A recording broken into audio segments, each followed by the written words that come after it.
არა გიცეს გარე.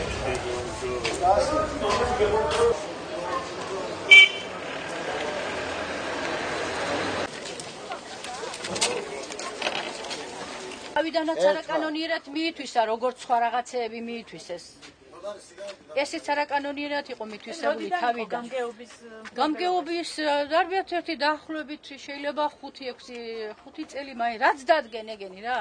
ადრე დირექტორმა, ბაზის დირექტორმა მანათიო ლომატა ჩექს და ერთვეში ბაზარი აშენდებოდა. ერთვეში ბაზარს რა აშენდებოდა. ახლა ნახევარს მეტს. ამდენი ჩეკი ვიხარეთ და ჩვენთვის სასიკეთო არაფერი არ გაკეთებთ. ბაზის დირექტორთან თუ გქონდა ამ თემაზე საუბარი და რას გეუბნები? აშენდება ბაზის დირექტორი ერთვე იცადი და მოუმატა ლარი მოუმატა. არც აშენდა და იფული აიციღება. ჩვენ დგევართ აქ ერთი 20 წელია დაუშვათ, ხო? პირველ რიგში ხო ეკუთვნის იმას, შეკითხვაც ხო შეიძლება იქნებ ჩვენ ვყიდულობთ. მე ამხანაგურის იქნება ეკრებატის და ვიყიდით ჩვენ ადგილს და გავაკეთებთ რაიმე ტიპიურს. რასაც გვეტყვია რომ არის ეს საჭირო რომ არ დამახინჯდეს. 4 საბლოკს ორი ვიყიდით. ფასადი რაღაცა და ერთნაირი ტიპის რაიმე რომ დაყრონ მერე და რაღაცა ისე მსგავს. 20 წელიწადია ვდგავართ ამ მდგომარეობაში. პურის ფული შეიძლება წავიღოთ, მეტი არაფერი. პურის ფული. ალბათ ეს ჩვენი ჯანმრთელობისასა არ გვისეს ჩვენ. უკვე ჯანმრთელობა გავაკეთეთ.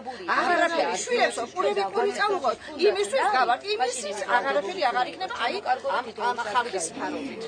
ეს ადამიანის უპატიოსი ყველაფერი თვითონ უნდა არ ვიცი მე ამნაირი ცხოვრება მე არ ერთი მე შეგეკბილი ვეღარ უნდა იყიდოს შემოსავალი არაფერი გა ვიკეთებდა ეს კაცი ამ ბაზარს და არ გართესნება და ეხლა მქონდა იმედი რომ მომაბიძებდა რაღაცა იგავდა გართიეცოლეთ გაცვალე მოვიდა და ასე გაყიდეს ახლა ასე იმას ხალხის უკითხავთ ეკითხათ ჩვენთვის იქნებოდა ფიქსირებული რაღაცა და გადავიხდით ჩვენ თანხას მოვითხოვთ რომ მაჟორიტარ დეპუტატთან მანანა კობაქიძესთან შეგვახვედრეთ და ჩვენ სადგივარს გულის სადგივარს ვიტყვით რომ სამართალი დავამტკიცოთ ჩვენ ცოდვები ვართ მარტო პურის ფულზე ვართ აქანა რომ ოჯახს მივიტანოთ და სხვა შემოსავალი არაფერი არ აქვს ჩვენ შევერთდებით ხალხი და შევისყიდით თუ შესყიდვა არის წლობით გავართ აქანა წვიმაში ყინვაში თოვაში საცოდავად ვიყავით აქამდე და ჩვენ შევისყიდით რატომ უცხომ უნდა შეისყიდოს გაიყიდა ბაზარი ეს უკვე ცნობილი არის გავგებელთან ვიყავით ამ წუთში ჩვენ თანამშრომლები ბაზის თანამშრომლები და მოგცეს იქიდან ძანება რომელიც არის პრეზიდენტის ბრძანებით რომ უნდა გაყიდულიყო ბაზარი ამ გაყიდვაზე ბევრჯერ იყო აქ აი საუბარი ერთჯერ იყო ორჯერ იყო გაზეთშიდაც იყო ადგილობრივ გაზეთში გამოქვეყნებული და მეუბნებოდა დირექტორი რომ არ გაიყიდა ეხლაც ხალხი რომ შეარჩიეს ისეთი დრო რომ აღარც პრეზიდენტია არც ივანაშვილი და ამ მომენტში გააკეთეს ეს ყველაფერი ეს პრივატიზაცია და იყიდეს როგორც მე ვიცი დირექტორმა მან აკვე გამგებელმა საჭერის გამგებელმა ცერცაზე და ყორბოულელმა კაპანაძე ბიზნესმენი კაპანაძეა ერთ-ერთი ჩემთან ასეთი ის არის მოსული და იყიდა იმ ესერი წილში არიან რა თქმა უნდა და რა უნდა გაგეთესო ჩემთან ასეთი ის არის მოსული რომ იქით გვერდზე უნდა იყოს ბაზარი იმ კაპანაძეს უქვია აქეთ გვერდზე უნდა იყოს რესტორნები უნდა გავაკეთო ამათ მე არავაფრიალებ აქანაო ესე უქვია ხო და დირექტორისთვის უქვია რომ ჩვენი მიჭმა ის რო იჩივლეს დირექტორისთვის უქვია დაწერებ ბრძანებას უყალეს და გაანთავისუფლებ კაპანაძეს ეს უქვია კაპანაძეს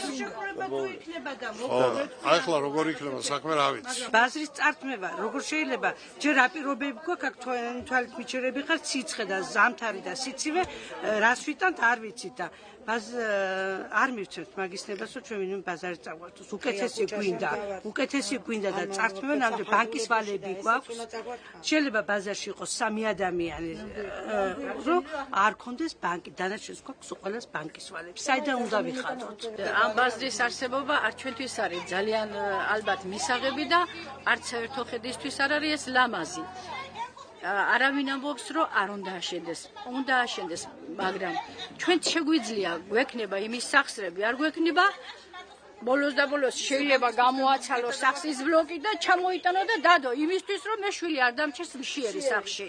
აი ამის გულისთვის. და ჯერ თავიდანაც არ არის ეს ამათი საკუთრება, ეს ხო ცეკავშირის საკუთრება. ჯერ ესიც ძალით წაართვეს ცეკავშირის გამგეობა თავის დროზე. კრება დამთავრებული იყო, როცა ხალხი ისევე ხელთავიდან სახლებში მიაკითხეს და ისე რაღაცა და ალბათ დაპირებებით რა თქმა უნდა ისიც დაპირდებოდნენ, მაგრამ არ შეუსრულებდნენ, მოაწერიეს ცხელი და მიითვისეს ეს ბაზარი, ტერიტორია. მე თვითონ მეპაიე ვიყავი მაგათი. არაფერი არ მოუციათ ჩვენთვის. მაგ ბაზრის პრივატიზება საქართველოს პრეზიდენტის განკარგულებით მოხდა. პირდაპირ განკარგვის წესით. მაგ განკარგულების თანახმად მყიდვეს სხვა ვალდებულებები აქვს აღებული ინვესტიციების, არა მარტო ყიდვის თანხის გადახდის. მაგ განკარგულების შესაბამისად, როცა მოხდება ბაზრის რეაბილიტაცია, იქ მოვაჭრეებს გაცილებით უკეთესი პირობები ექნებათ.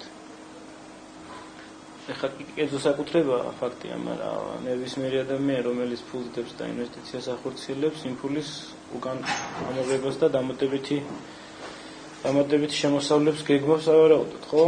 და რატო ფიქრობენ ისინი, რომ ისინი აღარ ივაჭრებენ, მე მაგ საფუძველს ვერ გეტყვით. ამასთანავე, თუმცა გარანტიასაც ვერ მიცემ ვერავის, რომ იქ რა იქნება და იმიტომ რომ ვალდებულება რა აქვს აღებული გითხარით, ეს არის უნდა მოხდეს მილიონი ლარის ინვესტირება მაგ ბაზარში, შემდგომი პროცედურები იქნება და როგორ იქნება ჩვენთანაც ვნახავთ. და ბატონო ახლა ამ შპს ექსკლუზივის ცნობელები ვინ არიან? ანუ უშუალოდ პირები გვაინტერესებს ვინ შეიცვლიდა საჩხერის აგრარული ბაზარი. მე ხა ყოველთვის ვიზახი ხოლმე სახელებს და გვარებს, ნაკლებად ვიმახსოვრებ რა. თუ შეგიძლიათ მაგი მიმართოთ შესაბამის ორგანოებს და საჯარო ინფორმაცია მოგაწვდია.